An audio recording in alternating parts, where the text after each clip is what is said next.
Okay, let's continue on, and we'll talk about the documentary hypothesis. This is known by two different names, usually. One is called the documentary hypothesis. The other called, well, actually three names. The documentary hypothesis, the Graf-Wellhausen theory, and also the JEDP theory. I don't know if you've heard of that before, but I'm going to show you why it's called the JEDP theory. Again, the Graf-Wellhausen theory, the documentary hypothesis, or the JEDP. If you can ever pick up a book by Umberto Cassuto, he was an Italian Jew who taught at Hebrew University in Jerusalem. He wrote a book called The Documentary Hypothesis. Cassuto was a conservative Jewish scholar. Does a very fine job dealing with this. There are other books, but that's one you might want to look at. If you can pick up at a secondhand bookstore, it'd be a good purchase. What is the actual? It's called The Documentary Hypothesis. Yeah. Okay, let's talk about the JEDP theory, and let's try to see if we can understand why that theory originates. We have what was known as a Yahwist, an individual or a group of individuals who about BC 1000 to 900 BC. Now remember, Yahweh stands here for the J. German, remember, German J is pronounced Y. German doesn't have a Y like we do. This is the Yahwist source. Even if I wrote it Jahwist in German, it would still be pronounced Yahwist. Okay. But about 1000 to 900 BC, you had portions of the Old Testament that were supposedly written by this person we're going to call J. Now, how did you identify this J? I'm going to wait to tell you until I get to the E, so just hang in. Now, next, you have another source from another place called the E source, and this is the Elohist source. And the Elohist wrote about 900 to 700 BC.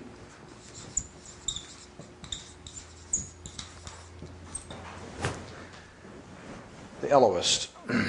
Now we have the JE. Now before I do any more, let me show you how you came up with this. Does anybody know much about this? Have you heard of this viewpoint? This is the standard viewpoint in many, many schools. If you were at Perkins School of Theology, or even some places like Fuller, and other schools that tend to lean toward critical theories, you would probably be taught this view as true, as what is considered to be pretty standard. But let me show you how it is. Turn to Genesis chapter 1. Again, not written by Moses, you see, written by someone else. So let's look at Genesis chapter 1. Everybody there? Need a Bible. Jack, you came to theology school without a Bible. Yeah. Do you have a Bible, Greg? I left on Right. several. Which one Right. would you like me to have? Doesn't really matter. Just pick up something in Genesis where you can look at it, right? Genesis 1. Now, if you're looking at Genesis chapter 1, if you'll look at every instance of the reference to the Creator here in Genesis 1, you'll find that it keeps saying God, God, God, God, God. Now, if you were looking at the Hebrew text, you would observe that God there is the Hebrew word in English, Elohim. The generic term designation of deity. On the other hand, when you get to verse 4 of chapter 2, you see the reference to the history of the heavens and the earth when they were created in the day that Yahweh God. See, we have Yahweh mentioned. So here we have 1 through 2, 3, for example. Elohim is mentioned. But when you get to 2:4 of Genesis, you have the word Yahweh mentioned. Now, bear with me. So what you do is go throughout the entire Pentateuch here and find portions in which Yahweh is mentioned and other portions where Elohim is mentioned. And the argument is that those come from two different sources. What happened is that somewhere after 700 BC, what you have occurring is a redactor, and we'll call him RJE, redactor, an editor, who took J document strands and took E document strands and combined them together into one flowing or continuous whole. So that in 2:4 when you read Yahweh God, for example, or in some translations, most translations, L-O-R-D in caps and small G-O-D, Yahweh God, that's Yahweh Elohim, that's an example of the redactor blending together the two names of God and also blending together the two stories into one whole, like a harmony. Okay?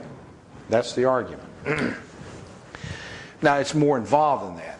What you would do is go through place after place. Notice in 2:8, Yahweh God planted a garden. See? 2:9, Yahweh God made every tree grow. And on here, you keep all of a sudden having Yahweh God, Yahweh God, Yahweh God. And the argument is, well, my goodness, why would you have Genesis 1:1 through 2:3 just God, God, God? And all of a sudden in chapter 2 you start having 2:4 on Yahweh God, Yahweh God, Yahweh God. And that doesn't go all the way through the Bible that way, but sometimes you have God, sometimes you have Yahweh, but oftentimes you have Yahweh God. So that's a representation of a redactor at those places.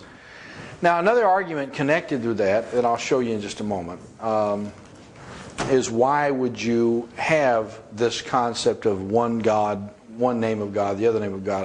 I'll hold off on that until I present the basic theory. Okay? So you have this redactor that comes and begins to join together these particular views. Now what happened after this redactor is that you have another thing that takes place. We'll make it over here. And that's what is known as the Deuteronomic group. Deuteronomic group. I spelled that wrong. I need Deuteronomic group. Okay. Which in about BC, 621 BC, came up with what we know as the D source. The book of Deuteronomy particularly. That's why they call it the Deuteronomic group. You remember what happened in 621 BC? This is before now the Babylonian captivity, which occurred in 586. Actually, with 3 deportations. One was 612 and so on. But before all those deportations, you had a king. His name was Josiah. And the text talks about they sort of dusted off the temple area and found a book of the law in the temple, and brought it to him, and they began to reform things. Right?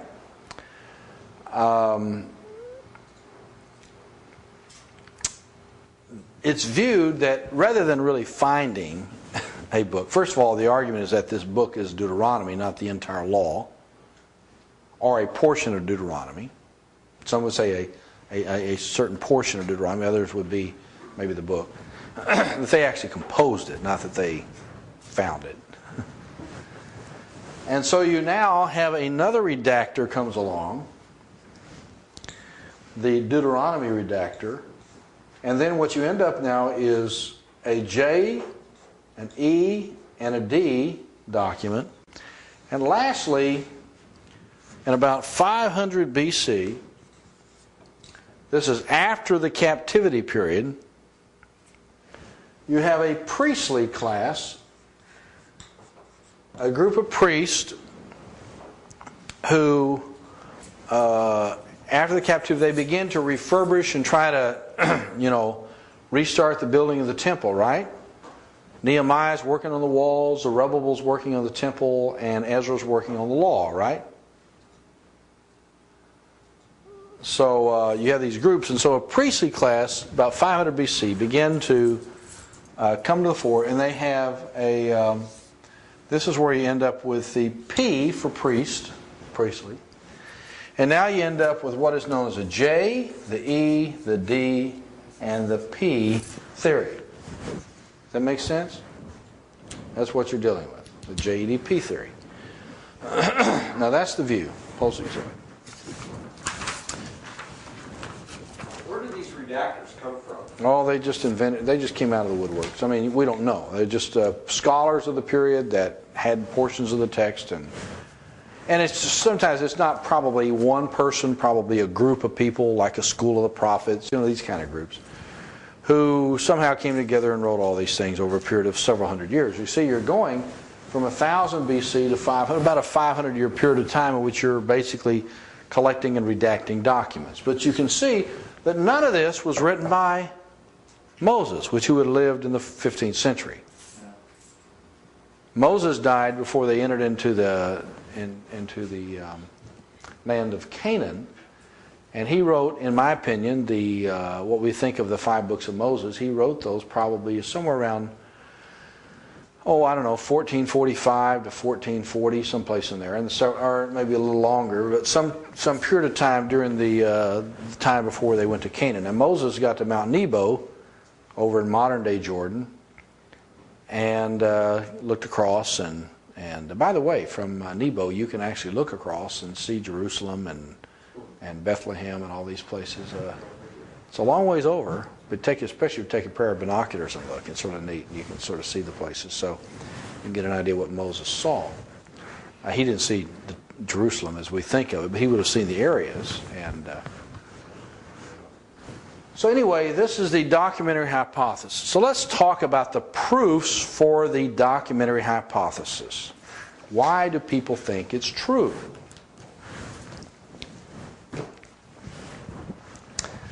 Now, you have those in your notes, don't you? Supposed proofs. Well, one supposed proof is a different use of divine names. The argument is that these particular Jewish early, Hebrews, these early Semites adopting this new religious perspective, would never have known more than one name for God. In other words, people would only know one name for God.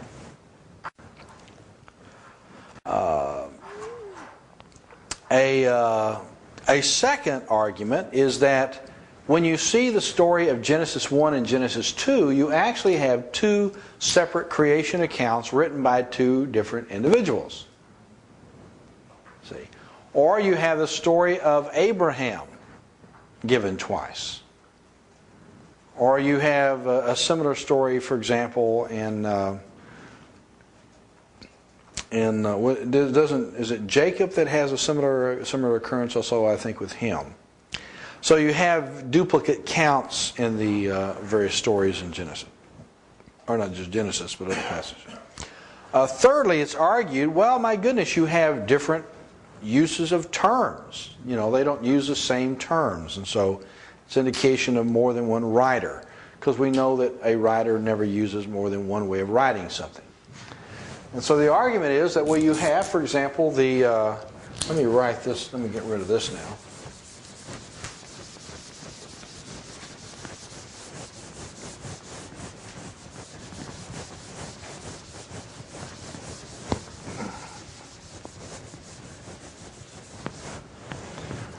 You have, for example, the Hebrew word ani and anoki.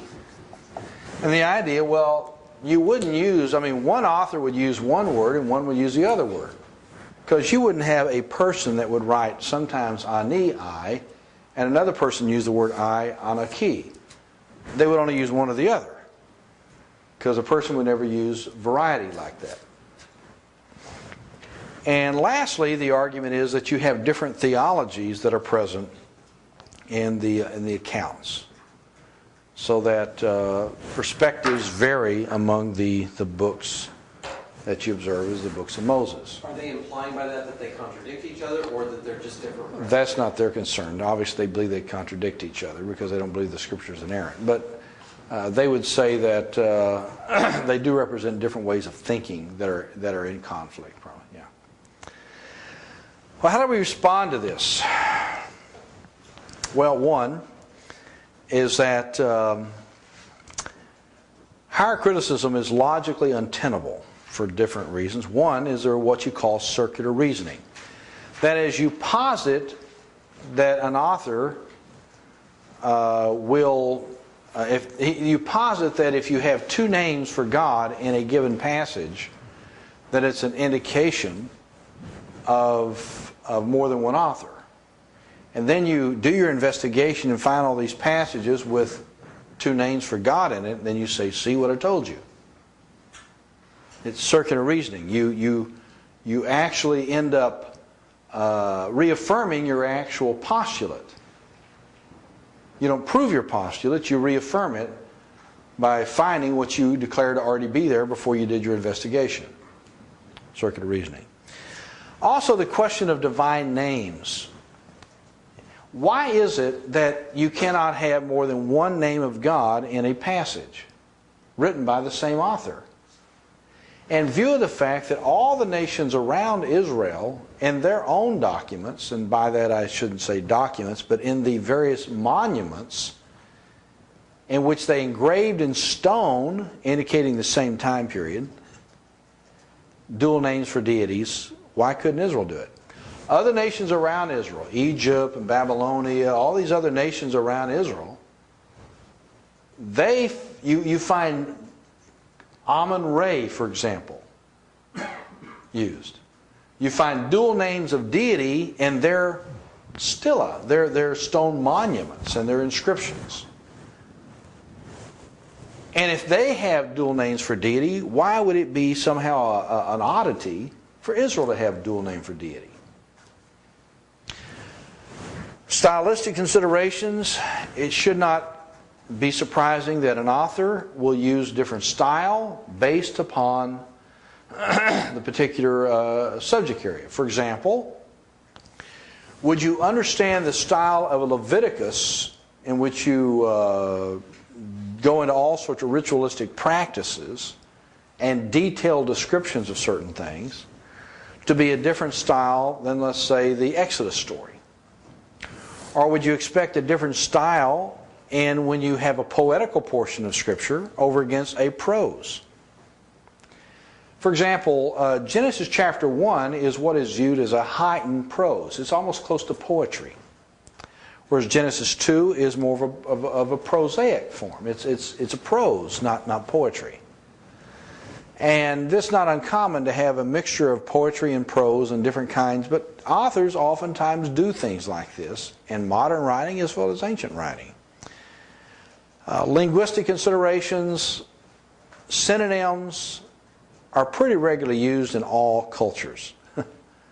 To find more than one particular kind of linguistic usage by the same author is not unheard of. Matter of fact, it's regularly employed by authors in the ancient world as well as the contemporary world. Why should the Bible be different in this area? Again, we've affirmed that the Bible is human language, not only divine language.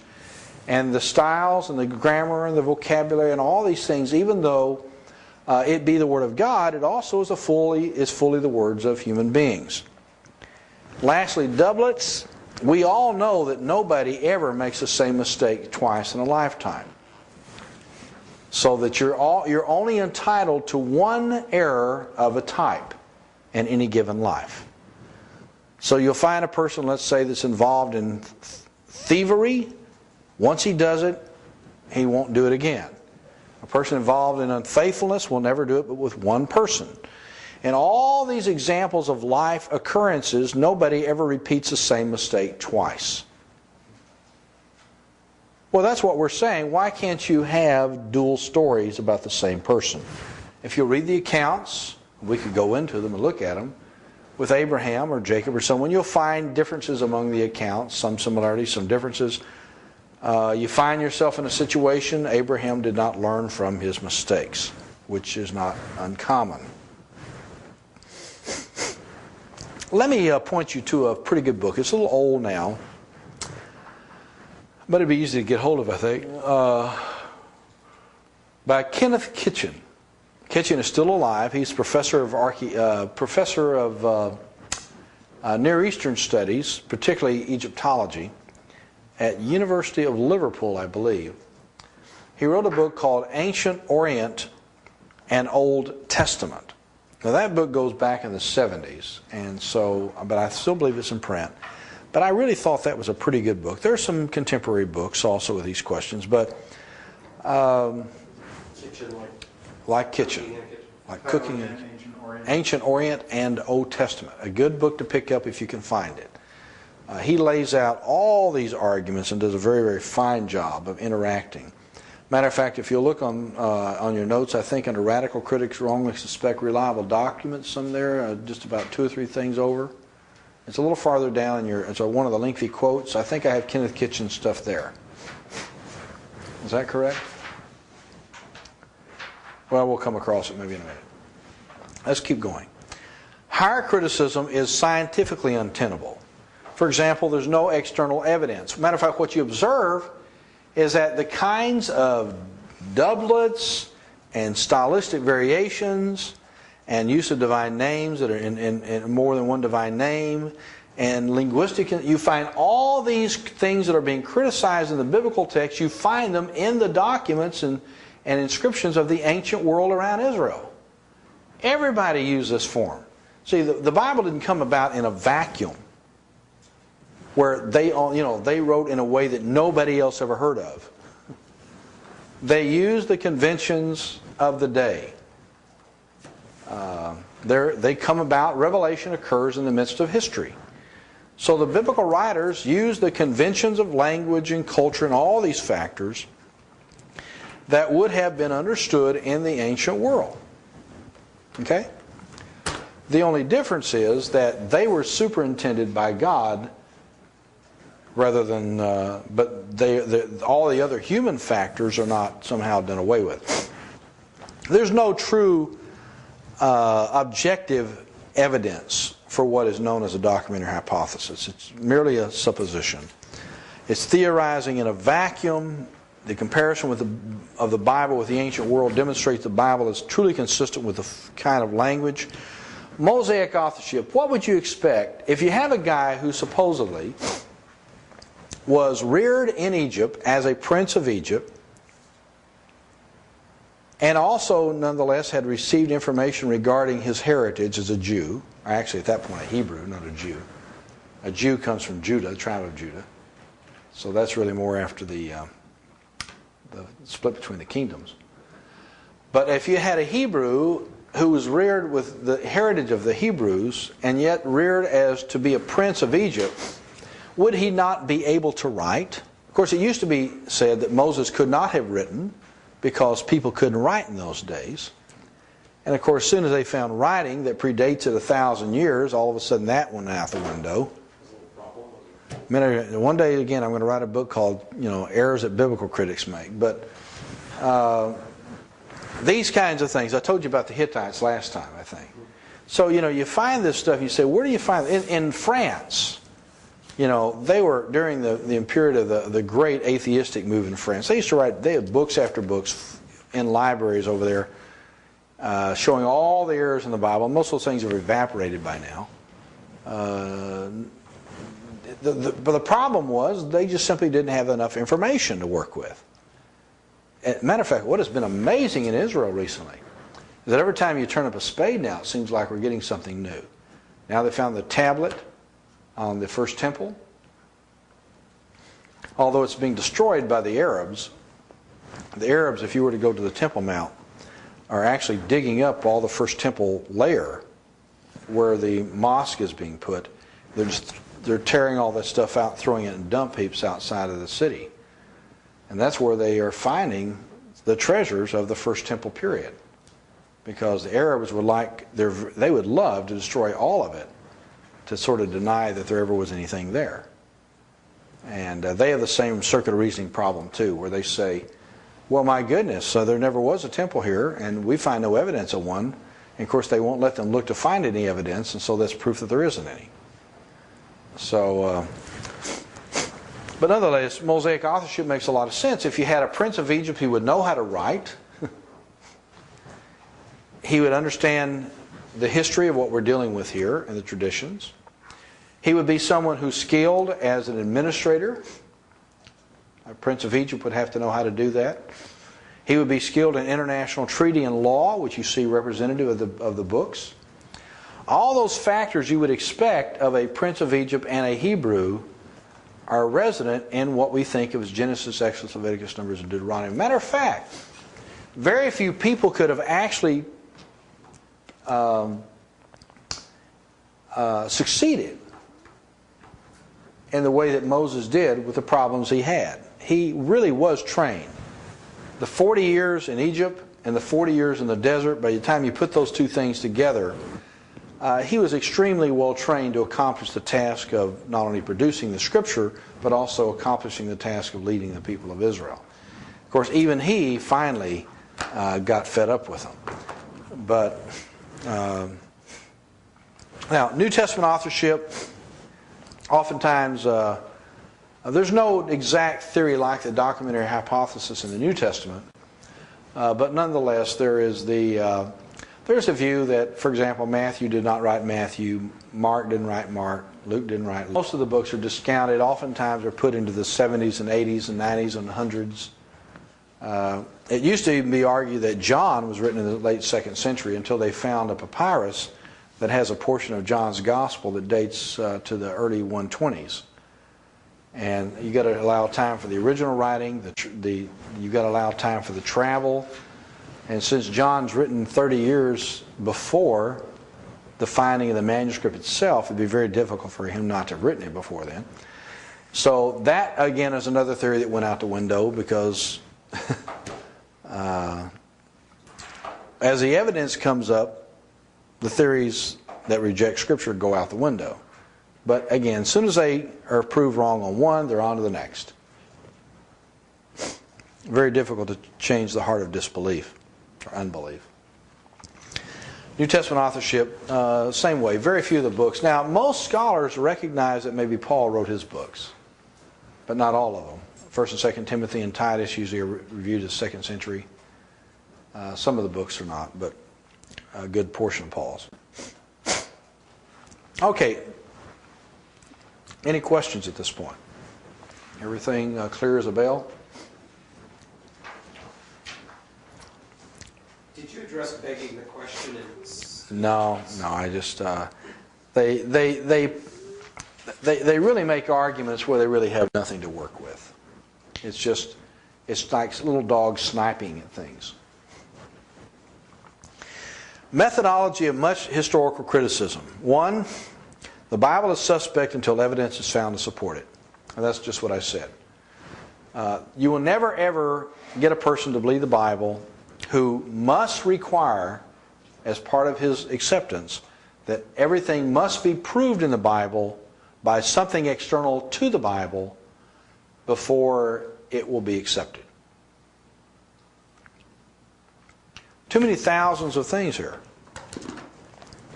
If I have to prove everything in here to believe this book, then I'll never do it.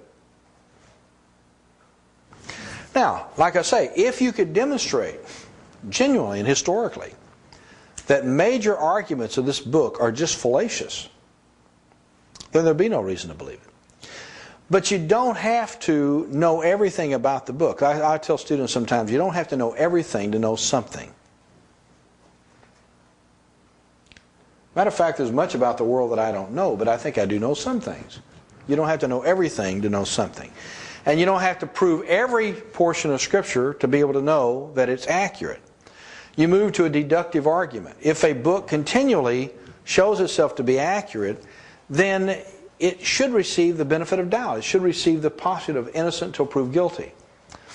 But scholars come back the other way. Look at this statement that I picked up by Gesta Ostrom. He said, it is quite clear that the biblical writers knew nothing about events in Palestine before the 10th century BCE, before the Common Era. Really? The biblical writers knew nothing before the 10th century. Now, why did he come up with that?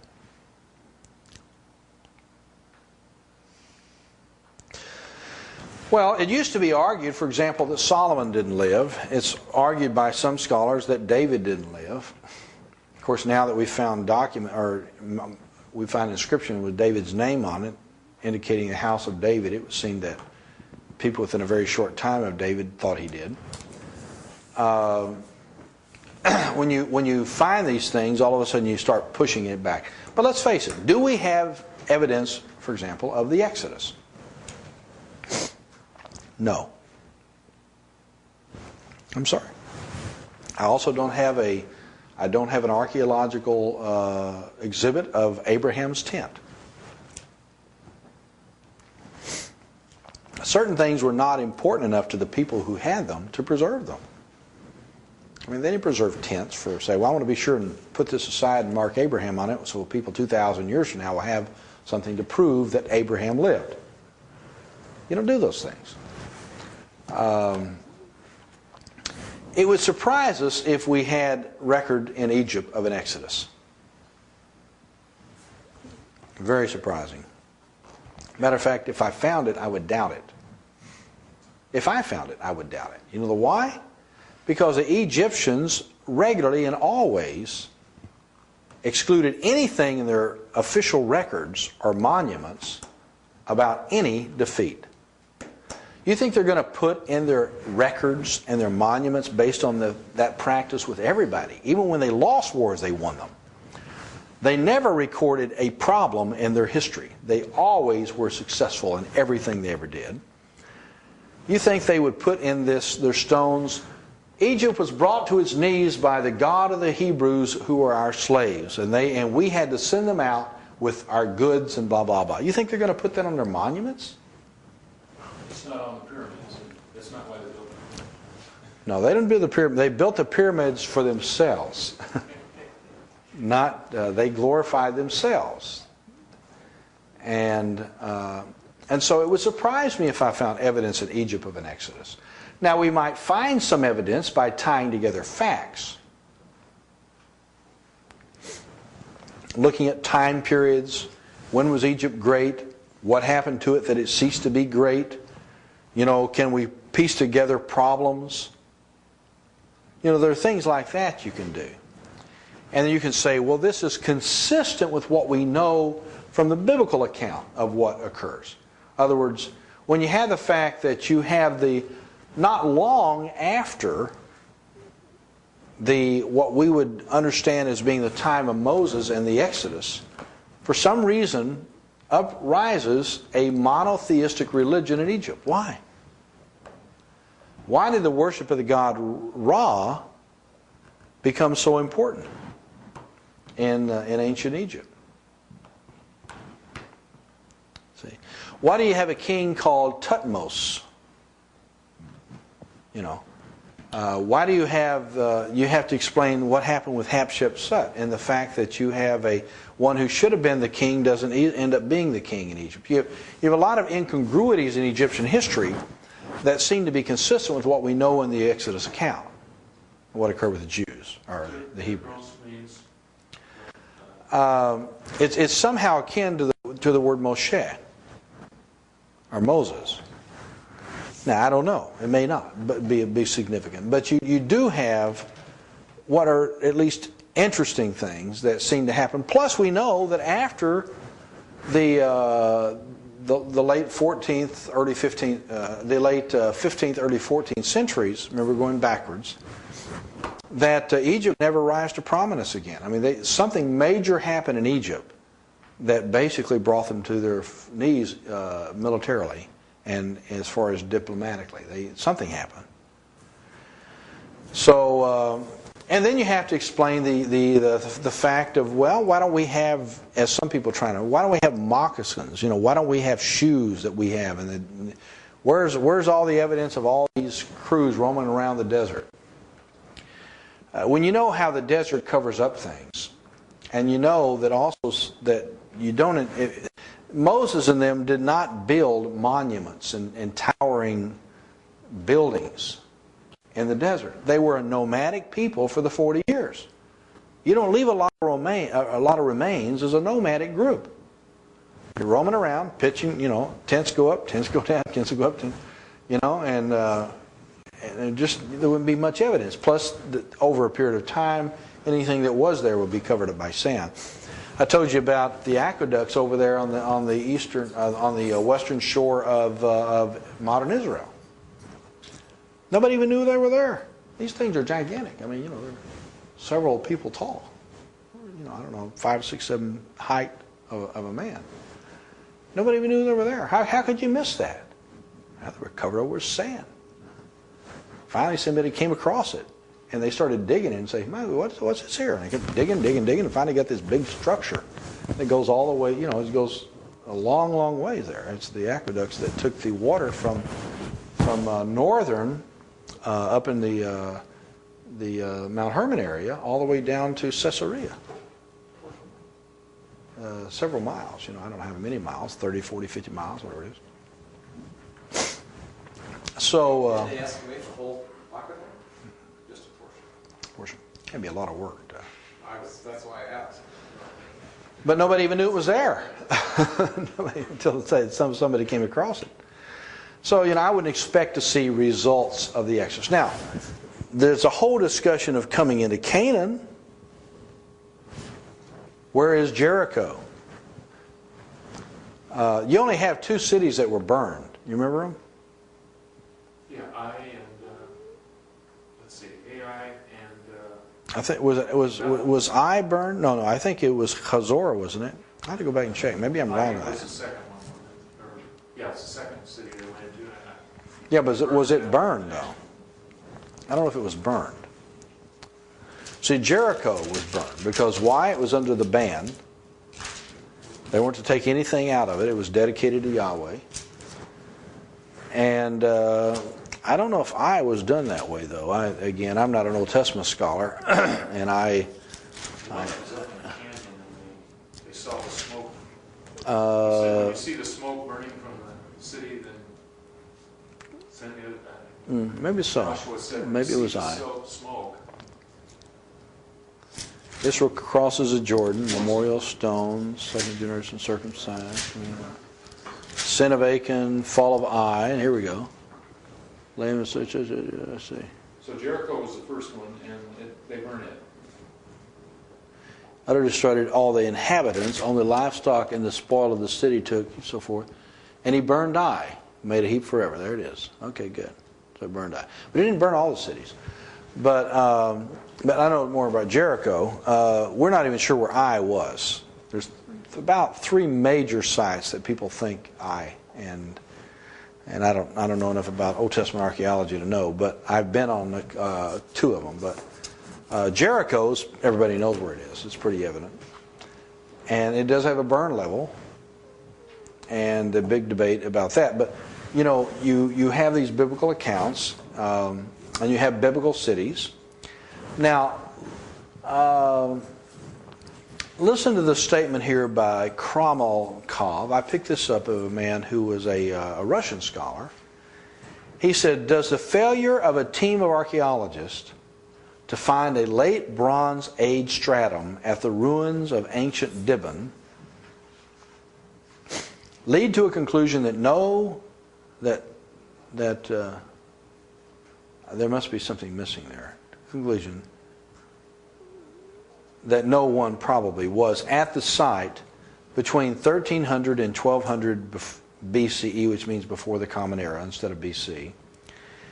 If one holds to the biblical tradition, the archaeology of Dibon reveals only that the late Bronze Age city, the city of Joshua, has not yet been found." See, the argument is, if I haven't found it, it must not be there.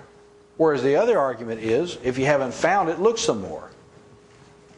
In other words, you haven't proved it's not existent because you haven't found it. That's a lot of arrogance. If we haven't found it, it doesn't exist. That's the argument of the Hittites. If we haven't found them, they didn't exist. See? And it's the same thing. If we haven't found it, it doesn't exist. Well, see, there's a lot. All of the ancient Near East has not yet been dug up. Matter of fact, only an infinitesimal fraction of it's been dug up. I mean, there's so much history there. You'd have to see how archaeology is done to appreciate this. Sometimes it's only a little, it's only a small portion. And even if you have a big site like Caesarea, it takes, my goodness, they'll take years and years and years. Look, a good example is Bet Shan. Bet Shan, where Saul and his sons were hung on the wall, after the war, and also later became a Roman city. Very important city. It's a major archaeological site. My goodness, they've been on Bet Shan for how many years? 20, 30 years? And they still haven't got it all done yet. There's a lot more to do there. Didn't he say in one of those books that vandals, when they built the pyramids, even vandals were in there within years, just, a few years. Well, people look for treasures. Yeah. So, nobody's looking for treasures at Bet Shan, but although there are treasures, archaeological treasures, in the sense of coins, no doubt, probably in pottery and other things. But much of Bet Shan, if you were to go there, you'd find the lower city has been excavated largely. There's a gigantic mound. We're talking about big mound that hasn't been dug into hardly. How many years have they been on?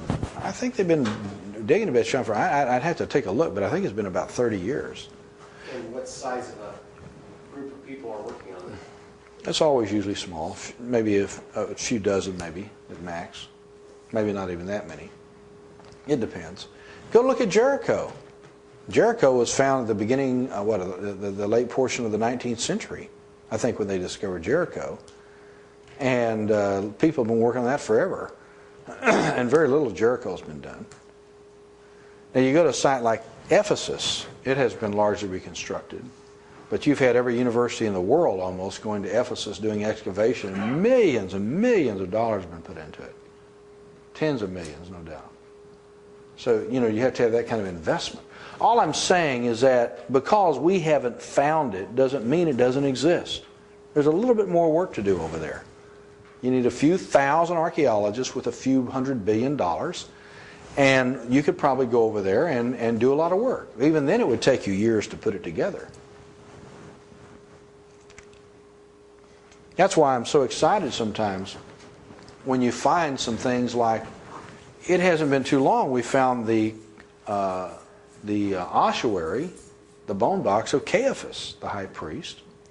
They found the bone box of Simon Cyrene, who carried Jesus' cross. They found, most likely, the bone box of James, the half-brother of Christ.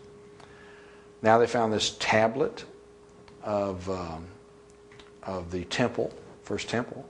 They found the House of David inscription. They found now a couple of those. These are all within the last just few years. If you start looking around there, you'll sometimes run across stuff. Yeah, but very few people have committed themselves to that kind of work. Now, the statement here by Kitchen is informative. Do you see that one here, the next statement? Nowhere else in the whole of the Middle East. Do you have that? What page? You see something that says radical critics wrongly suspect reliable documents? Let me see. Just a quote. Let me read it to you then. Here it is. Nowhere else in the whole of ancient Near Eastern history has the literary, religious, and historical development of a nation been subjected to such drastic and wholesale reconstructions at such variance with the existing documentary evidence. The fact that Old Testament scholars have habituated, have been habituated to these widely known reconstructions, JDP and so forth, even mentally conditioned by them, does not alter the basic gravity of the situation, which should not be taken for granted. That's a quote out of Kitchen's book. So, biblical criticism and errors in the Bible. The Bible mentions a great nation that scholars had no knowledge of, the Hittites. We've already talked about that. Some people say the patriarchs in Genesis never existed. Well, we may not have Abraham's name stuck somewhere, but we do have evidence of the period in which Abraham is said to have lived that is absolutely consistent historically in our archaeological and historical findings, historically consistent with the Abraham story.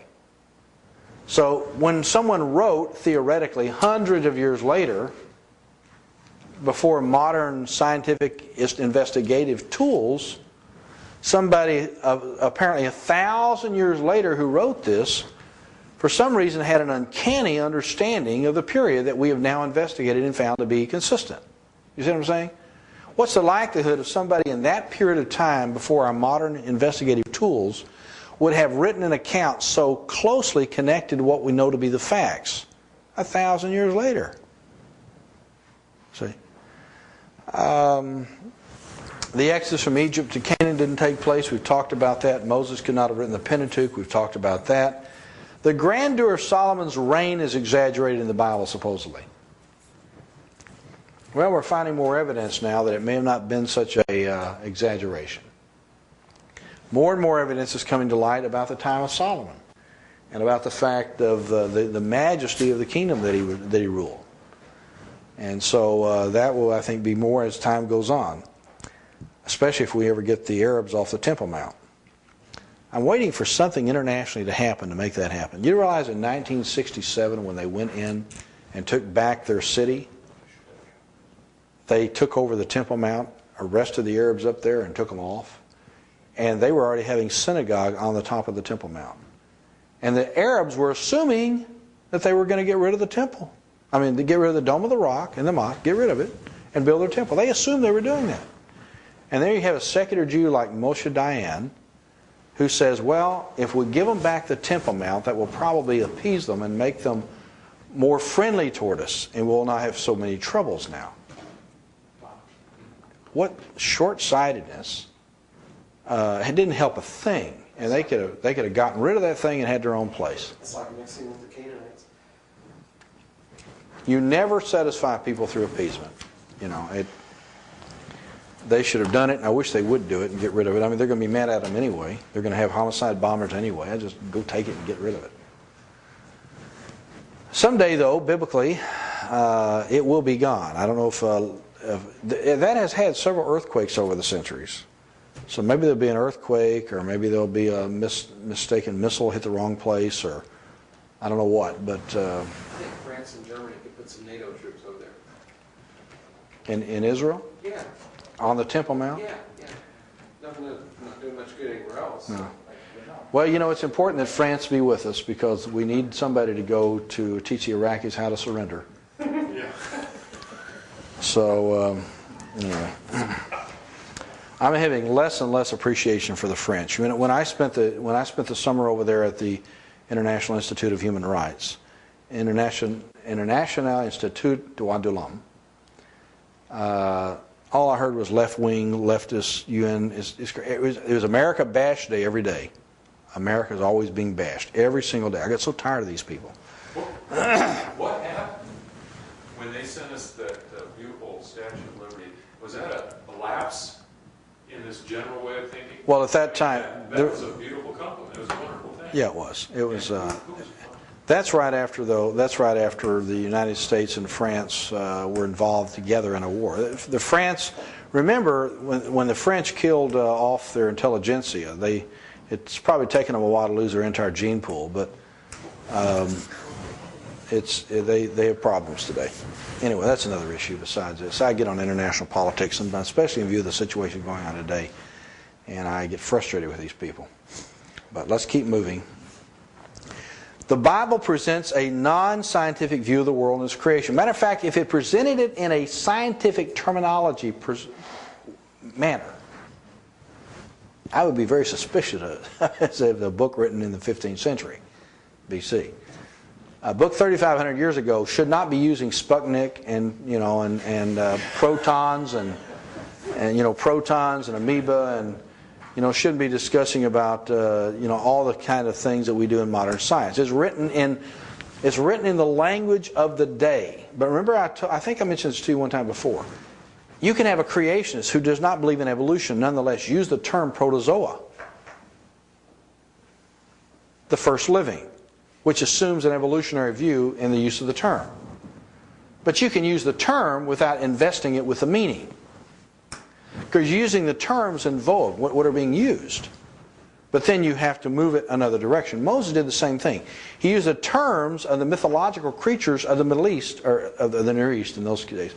The mythological creatures of the Near East who were gods or various things in Genesis 1, but then he divested them of the character that they would have possessed in the poetry of the Near East.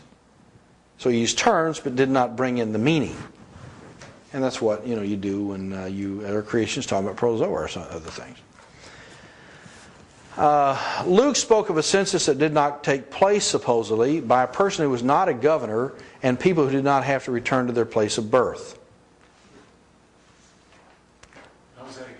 Luke did not. Supposedly, Luke spoke of a census that never took place by a person who was not really ever a governor, and by a people that did not even have to return to their own place. In other words, Bethlehem from Nazareth. Except that now we have more information, we recognize there is in fact 2 censuses of Quirinius that did take place. The evidence is in. Luke wasn't so dumb after all. It used to be argued Pontius Pilate was a made-up figure, even as was Caiaphas a made-up figure. Until finally we found inscription of Pontius Pilate and then found the bones of Caiaphas. As the evidence comes in, the Bible seems less and less dumb for some reason. The accounts of Luke and Acts do not conform to history and archaeology, whereas in fact they do. I refer you to, you really should pick up some really... Not every book is good that's today. Now, you should purchase all of my books. But not always are brand new books always the best books. Now, there are some good books, don't get me wrong. For example, this new IVP series is pretty good with some stuff. There's a series put out, on various history and archaeology coming out today that are very good. But there's some older books that are quite good. Sir William Ramsay, Cities of St. Paul, Paul the Traveler. These books are really quite good, and they're older. Especially true of a lot of older theologies are very good. Better than some modern. That is, except for my 4-volume set that's coming out. Now, examination of some alleged errors in the Bible, and here we have some examples, and I think I'm going to take a short break here, and then we will come back and finish tonight on the discussion of these errors in the Bible. We will not get through them all, though. Let's look now at some of these alleged errors. We've already just introduced some. Here is on the discussion, I think I've given to you alleged error numerical discrepancies in historical books. You have that. A man by the name of Lesor, professor at Fuller Seminary, introduced this one. He said that you have discrepancies between these accounts. Well, I think it's important now, we're not going to go fast here, we're going to be covering this next week too, to look through the kinds of ways in which people declare the Scripture to be in error. We're not going to deal formally with the doctrine of inerrancy yet. That's a theological, biblical analysis. We're just going to look at the kinds of errors supposedly that are made. So turn with me, let's just look at them. 2 Samuel 10:18. And when you turn there, then put your finger there, and then run off to 1 Chronicles 19:18. That person was what again? Do I have that? I don't have that. Oh, that's right. You don't have your thing. 2 Samuel 10:18.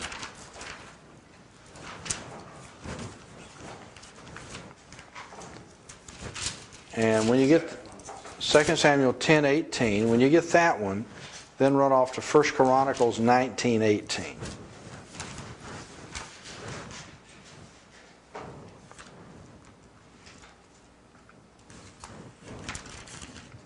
Let's examine these together. So 10:18 of 2 Samuel says, Then the Syrians fled before Israel, and David killed 700 charioteers and 40,000 horsemen of the Syrians, and struck Shobach, the commander of their army, who died there. So keep your finger there. 1 Chronicles 19:18 says, then the Syrians fled before Israel, and David killed 7,000 charioteers. What does this other say? 700 charioteers. Oh my goodness. And the other one says he killed 40,000 foot soldiers of the Syrians.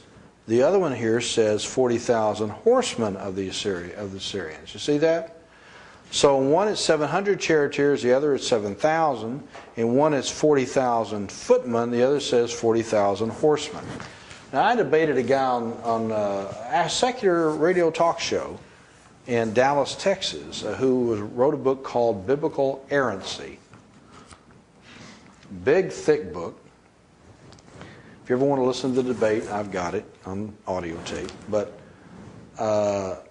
he made much of the fact of an error like this one. He thought that was a clear example of an error in Scripture. And I said, well, I don't know. Let me get my Hebrew text and look at it. And of course he said, oh, you're always going to the Hebrew or Greek. You know, we don't need the Bible. And I said, hey, it was written in the language of Greek and Hebrew. Let's just see what the Hebrew says. So I came here and I noticed that, first of all, that there is no discrepancy per se. It may very, first of all, existed in the original manuscript without a problem, but in the copying it became a problem. Maybe a manuscript problem. We don't know that. But in view of the fact the ancient numerical notations were susceptible to mistakes. For example, what we would think of as leaving off or putting on a zero. Think about zeros, a line of zeros. 6,000. In copying, it would not be hard to leave off a zero. In ancient, the way they did the ancient alphabet, or the ancient numerical notations in Hebrew, would have been very simple to make a mistake between 700 and 7,000 based upon where you put the dot, so to speak, and whether it got lost in the shuffle. It could very well be a manuscript problem. Now the second thing, 40,000 horsemen over against 40,000 footmen. The problem is, in the Hebrew, it's the same exact word.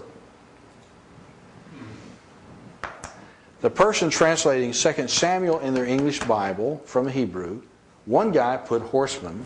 Somebody else probably later, when they translated Chronicles, translations now, put foot soldiers, footmen. The Hebrew word's identical. It's the same Hebrew word. And it can mean either horseman or footman. So the reason is a translation issue, not a manuscript issue. What did your Dallas boy say? He just said you're always going to the Hebrew and Greek. Sorry about that. I know it. Now, let's look at another example. 2 Chronicles 36:9.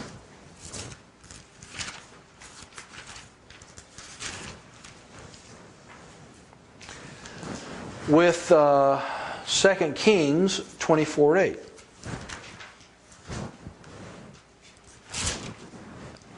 Second Chronicles 36:9 says, Jehoiakim was 8 years old when he became king, and he reigned in Jerusalem 3 months and 10 days. And he did evil in the sight of Yahweh. Okay? Now let's look at 2 Kings 24:8. It says, Jehoiakim was 18 years old when he became king. Hold it, we got an error in Scripture now.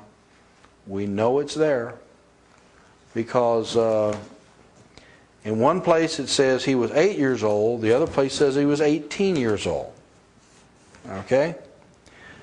Now,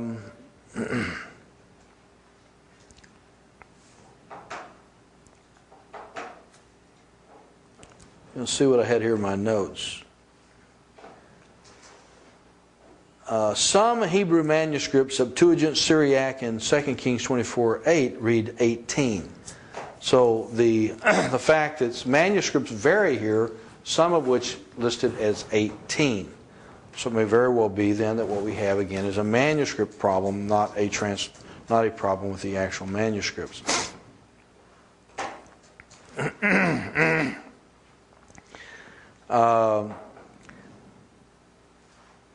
There's another possibility, though, and that's what did I mention to you last time about Edwin Thiele, Edwin Thiele, Yes. Mysterious Numbers of the Hebrew Kings. He talks about year of accession. I make a notation in the study, or we make a notation in the study Bible here, because the scriptural descriptions of Jehoiakim seem to represent him as a mature young man. Then we give you Jeremiah 22:24-30 and Ezekiel 19:6. Jehoiakim's age at accession was probably 18 rather than 8, as given elsewhere in some manuscripts. So another possible explanation is that you're talking about his time he actually ascended to the throne was 18, whereas the time he was eligible, so to speak, to be king, he had a joint regency probably, for 10 years with somebody. It was a crossover, which is what Thiele solves in his book. And at that age, that would be totally possible. Yeah. To be officially at 8, but then assuming it 10 years later when he was 18. Right. And that may be the explanation for it. Well, that's enough of these examples. Yes. How do you, if you say it's a scribal error, how do you argue that? I mean, couldn't somebody come back and say, well, if that's a scribal error, how do you know something else might not be a scribal error? It might be. But see, certain things are more susceptible to scribal error than others. They're usually observable. In view of the fact that you do have some manuscripts of the period that read differently. In other words, 24:8's 18. Others in the Chronicles you have 18. It could be that. But on the other hand, it might be something else. But the thing is, when you get to numbers in Hebrew, it's very difficult to sustain all the numbers in copying from generation to generation. They're just too susceptible to error in copying. So especially when you see problems with numbers, you have to be real careful that you don't say too much about them. What about the supposed errors between Matthew 1 and Luke 3? Matthew 1, let's look at it.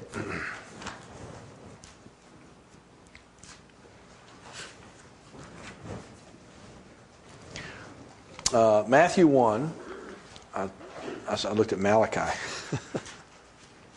It's close.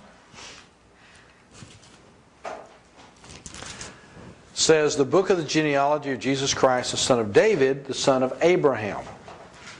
Now, turn to Luke's gospel. And first of all, you'll notice Luke does not start with a genealogy. He does a genealogy when he discusses the question of Mary over here.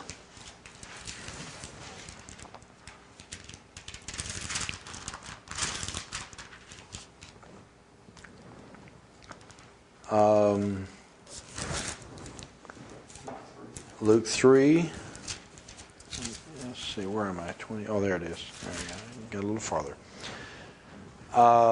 Now, Jesus himself began his ministry at about 30 years of age, being the son of Joseph, the son of Heli, all the way down to the very back when it says the son of Enosh, the son of Seth, the son of Adam, the son of God.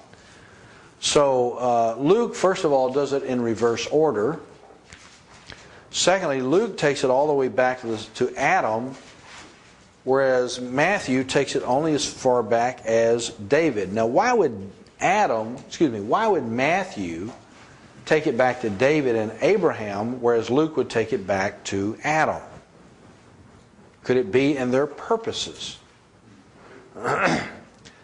Matthew was seeking to present Christ as Messiah of Israel and legitimate heir to the throne. Also, who was the father of the Jewish people, the Hebrew people? Abraham. So it would be very natural for him to take Messiah's reign back to David and to take it back to Abraham. Luke, seeking to present Christ as sort of the universal man, then it would be natural for him to take it back to Adam.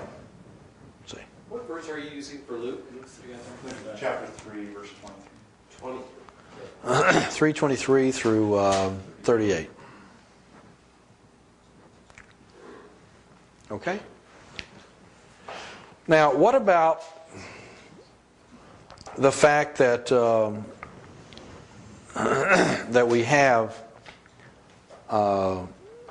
two accounts?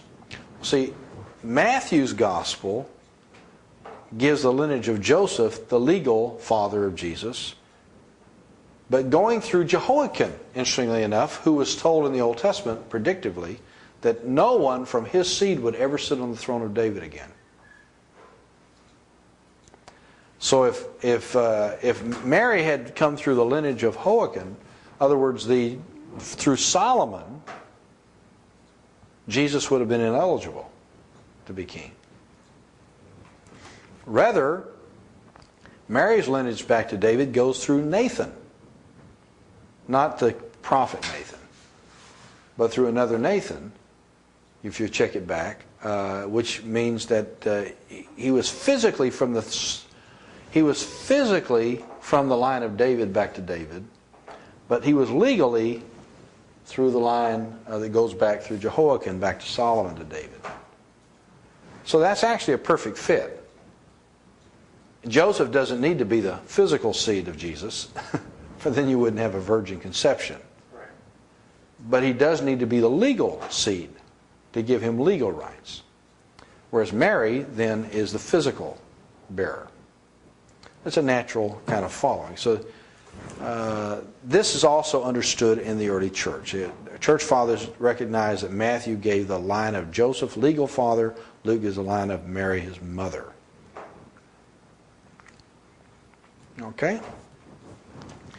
Location of Joseph's grave. By the way, I've got a video sometimes you should watch, a biblical archaeology video, where Bryant Wood, who is no small archaeologist, he's a very well-known archaeologist, very good man. He does talking about some of it, and they talk about the fact that they think they have discovered the tomb of Joseph in Egypt. And also we know in Israel, assuming that the Arabs haven't destroyed it yet, that Joseph's tomb is known in Egypt. In Israel. So His bones were buried in Israel somewhere, right? yes, and they think But there would they have been a mark, you're they saying? think they know. Yes, they think they know where it is. Sure. There would have been some- They pretty well know Rachel's grave where it was, Jacob, Rachel. There should be a marking in Egypt. But in Egypt, they actually found a tomb that was a royal tomb, but gives evidence of having been connected to a Hebrew. And there's several things. Has a coat of many colors in it. Has Hebrew markings of dress. They don't find the bones there, which you would expect to have. There are several things, but interesting anyway.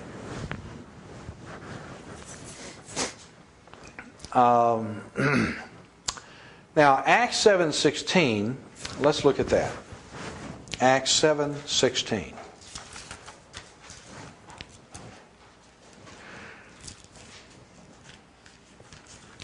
So I'm getting sleepy about this time. I have to start getting up so early in the morning. I've been getting up early working. By this time of the night, I'm getting tired. 7:16. It says, and they were carried back to Shechem and laid in the tomb that Abraham bought for a sum of money from the sons of Hamor, the father of Shechem. Okay? Now turn then to Joshua 24:32. Joshua 24:32.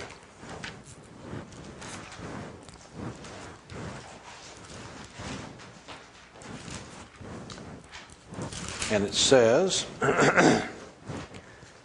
the bones of Joseph, which the children of Israel had brought up out of Egypt, they buried at Shechem, and the plot of ground which Jacob had bought from the sons of Hamor, the father of Shechem, for 100 pieces of silver, and which had become an inheritance of the children of Joseph. Now, the situation here is that Acts here is Stephen giving a rehearsal of the period. And he says, Jacob went down to Egypt and he died here in our fathers, and they were carried back to Shechem and laid in the tomb that Abraham bought for a sum of money. And this right here, this says Jacob had bought it. So you obviously have an error in the text. One says Abraham bought it, the other says Jacob bought it. How do you deal with that?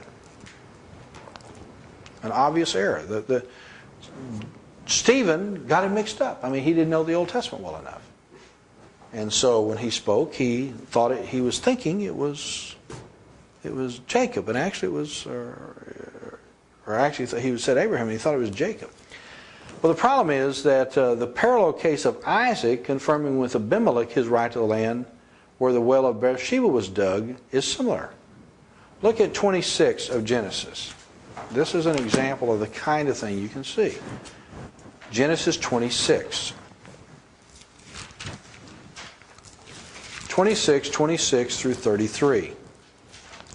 Then Abimelech came to him, that is to Jacob here, from Gerar with Ahuzah, one of his friends, and Phicol, the commander of his army. And Isaac said to him, why have you come to me, since you hate me, and have sent me away from you? But they said, we have certainly seen that Yahweh is with you. So we said, let there now be an oath between us, between you and us, and let us make a covenant with you that you will do us no harm, since we have not touched you, and since we have done nothing to you but good and have sent you away in peace. You are now the blessed of Yahweh. So he, Jacob here, made them a feast. They ate and drank. Then they arose early in the morning and swore an oath with one another. And Isaac sent them away, and they departed from him in peace. It's talking about Isaac, not Jacob. I get to make sure. And it came to pass the same day that Isaac's servants came and told him about the well which they had dug, and said to him, we have found water. Okay, so now we have a reference to a well that was dug, in reference to Beersheba where Abimelech was. The land, however, was previously bought by Abraham in Genesis 21, 22 through 21. So we have here 21, 22 through 31.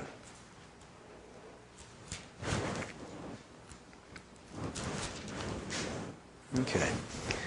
Came to pass at that time that Abimelech and Phicol, the commander of his army, spoke to Abraham, saying, God is with you in all that you do. Now therefore swear to me by God that you will not deal falsely with me, with my offspring, or with my posterity, but that according to the kindness that I have done to you, you will do to me and to the land which you have dwelt. Abraham said, I will swear. Then Abraham rebuked Abimelech because of a well of water which Abimelech's servants had seized. And Abimelech said, I do not know who has done this thing. You did not tell me, nor had I heard of it until today. So Abraham took sheep and oxen and gave them to Abimelech, and the two of them made a covenant. And Abraham set 7 ewe lambs of the flock by himself. Then Abimelech asked Abraham, what is the meaning of these 7 ewe lambs which you have set by themselves? He said, you will take these 7 ewe lambs from my land, and that they may be witnesses that I have dug this well. Therefore he called that place Beersheba, because the two of them swore an oath there. Thus they made a covenant at Beersheba. So Abimelech arose with Phicol, the commander of his army, and they returned to the land of the Philistines. Then Abraham planted a tamarisk tree in Beersheba, and there called on the name of Yahweh, the everlasting God. So we have an occasion of Abraham with these two men, and then we have this subsequent discussion in 26 of Genesis with Isaac. Now, who was Isaac? Son of Abraham. Well, why would Isaac have the same problem if Abraham's already had the same problem and with the same two people? Must be a doublet, right? Two stories mixed up. Unless it be that it's possible that, as is the practice of nomads at the time of Abraham, Isaac found it necessary to reestablish his rights to the well. Jacob bought the burial field near Shechem, according to Genesis 33, 18 through 20, and that probably was a similar situation. Although there was no mention in Genesis of Abraham buying the land, Stephen probably knew it by oral tradition. Significantly, Shechem was the region where Abraham built his first altar. Well, the thing is, a reassertion of rights. They did not have land deeds recorded in the county assessor's office in these days. And oftentimes it's who claimed the rights to it. And so it became a situation very likely that you could have had reassertion of rights over the same piece of land. And not an error at all. Another example is a number of angels at Jesus' tomb. Let's turn to Matthew 28. Isn't there something too in the one we just looked at that there's the right of the firstborn? Does that follow with that? That wouldn't have been important, I don't think. You mean the fact that Isaac was the firstborn of Abraham? But see, why would they not have then sort of recognized Isaac's right to it after Abraham had already asserted it? Isaac had to reassert his rights. I'm not sure if that's because he was firstborn, but you know. 28:15. Matthew. It says, something's wrong. That's maybe 28:5. Oh yes, here it is, 28:5. We have guards shaking for fear here. But the angel answered and said to the women, "Do not be afraid, for I know that you seek Jesus who was crucified. He is not here, he is risen as he said. Come see the place where the Lord lay and go quickly and tell his disciples." Now see that now? It says the angel. That's a singular, is it not? Look at Mark 16. Look at Mark 16:5. We'll see the same thing. Keep your finger. 16:5. And entering the tomb, they saw a young man. Now guess what this man was, Greg? Greg 1, right? Or Greg 2. I forget which one you were. He was an angel. An angel. And entering the tomb, they saw a young man clothed in a long white robe sitting on the right side, and they were alarmed. So here you have 1:1, right? Matthew and Mark portray it as one. Although one says a man, one says an angel, but we know the man was an angel. Now, compare that with Luke 24:4.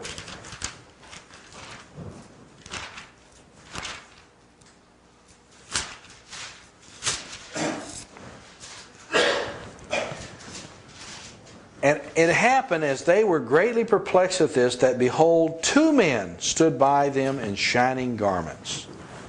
Then as they were afraid and bowed their heads to the earth, they said to them, "Why do you seek the living among the dead?" You know, two men. And if you turn to John chapter 20, verse 12, you'll find the same thing. Two men. One says, two accounts say one man.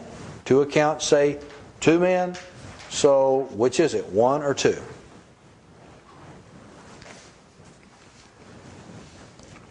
A careful comparison of the accounts shows that two angels were involved.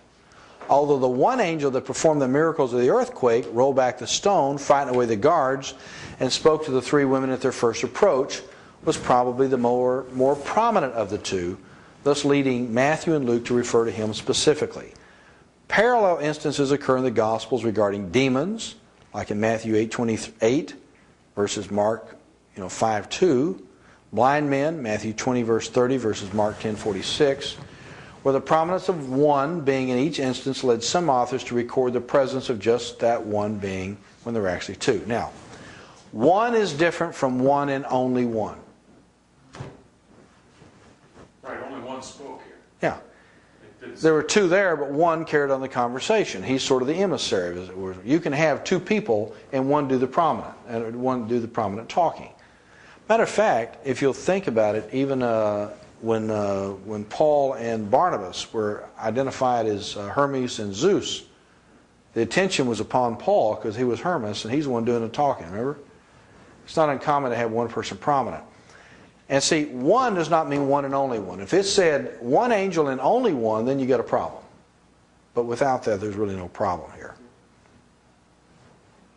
What about the statement that I know angels come in bodily form, Bodily form. but they're not men? Are they still angels or are they men? But they're men in the sense of they have all the physical characteristics of men. They've been recognized. Yeah. Okay. They are as men.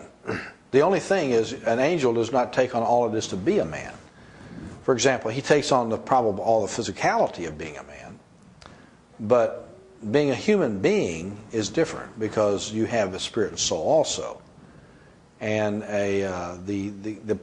some of the imago Dei aspects of our spirituality doesn't necessarily reside in this kind of formation. They're not fully human. They only take the form of a human. You ought to know that from space movies. I mean, where you have these creatures that look like humans, but they're not really. They're morphs, or something. I'm just joking around with you, but Shape changers. yeah, sort of like that. No, I've seen them. you've seen them in real life? No. Oh, that's amazing, Jack. We'll talk about that afterwards. People were attracted to the seminary nowadays. Prove I didn't. Well, I really couldn't. I mean, it's hard to prove that.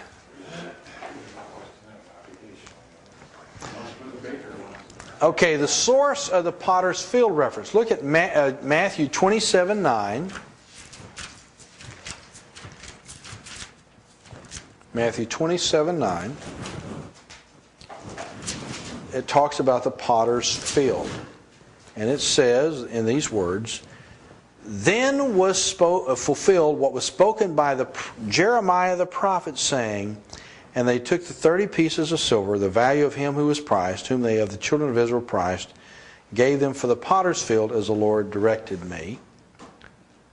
Now, what's the problem here? Notice it says this was said by Jeremiah the prophet. There is a portion here. Now, the statement in 27:10 is from Jeremiah 32:6 through 9.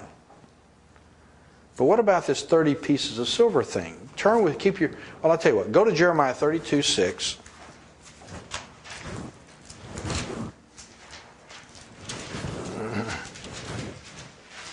Okay? Now, keep your finger there, keep your finger in Matthew, and turn to Zechariah 11:13.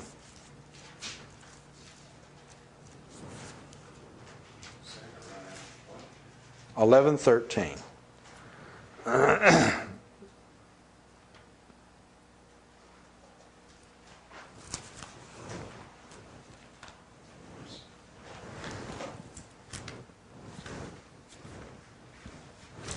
Almost there. Now, page 1550. For some. It's toward the very end of the Old Testament. The very last couple, what is there? One other book or a couple books there? 11:13. Look at what 11:13 says. "And Yahweh said to me, throw it to the potter, that princely price they set on me. So I took the 30 pieces of silver and threw them into the house of Yahweh for the potter." See that? That's Zechariah. Now look at Jeremiah 32:6 through 9. It says, "And Jeremiah said, the word of Yahweh came to me, saying, Behold, Hanamel, the son of Shallum, your uncle, will come to you, saying, Buy my field which is in Anathoth, for the right of redemption is yours to buy it. Then Hanamel, my uncle's son, came to me in the court of the prison, according to the word of Yahweh, and said to me, Please buy my field that is in the Anathoth, which is in the country of Benjamin, for the right of inheritance is yours, and the redemption yours. Buy it for yourself. Then I knew that this was the word of Yahweh. So I bought the field from Hanamel, the son of my uncle who was in Anathoth, and weighed out to him the money, 17 shekels of silver." Now, having read that, let's go back to Matthew. "This was fulfilled, which was..." Let me go back a little ways. Verse 6.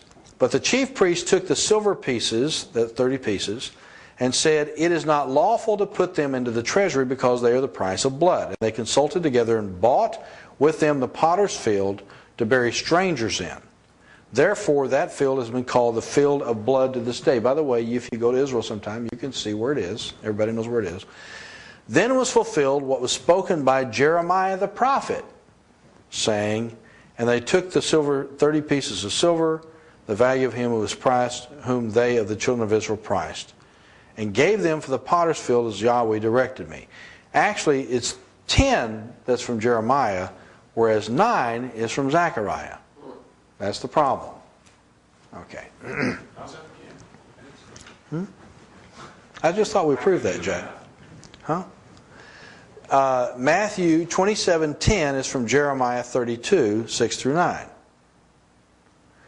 But Matthew 27:9 is from Zechariah 11:13, not from Jeremiah. So why would Matthew say Jeremiah the prophet when it was Zechariah, although the second half is Jeremiah? That's the issue. Although Matthew quotes partially from Zechariah 11:13, the main point of Matthew's passage, 27:6 through 9, refers to the potter's field. You see what I'm saying? If you look at 27:6 through 9 of Matthew, the major emphasis in that is the potter's field, not the statement out of Zechariah. And so the major point of the passages was not in Zechariah, but in Jeremiah, which is the major thing he's talking about. It was the general practice of New Testament writers, by the way, I should say it's not only New Testament writers, even rabbis of the day, when blending together quotes from the Old Testament, as Matthew does here, to refer only to the prophet who was the most famous of the two. Rabbis did this. Our method of quotations and documentation simply was not in their way of doing things. So when he's thinking, Matthew probably, the major emphasis is this potter's field, that's spoken of in Jeremiah. So even though he's making this little statement out of Zechariah, Jeremiah's passage is the major one he's talking about. So he mentions the most prominent of the two prophets in his statement is being fulfilled by Jeremiah. Thus Matthew attributed the quote to Jeremiah. This can be compared with Mark 1, 2 through 3. So turn to Mark 1, 2 through 3.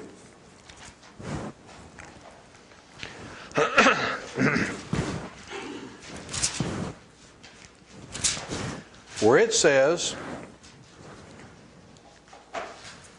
"As it is written in the prophets, Behold, I send my messenger before your face, who will prepare your way before you, the voice of one crying in the wilderness, prepare the way of Yahweh, make his path straight."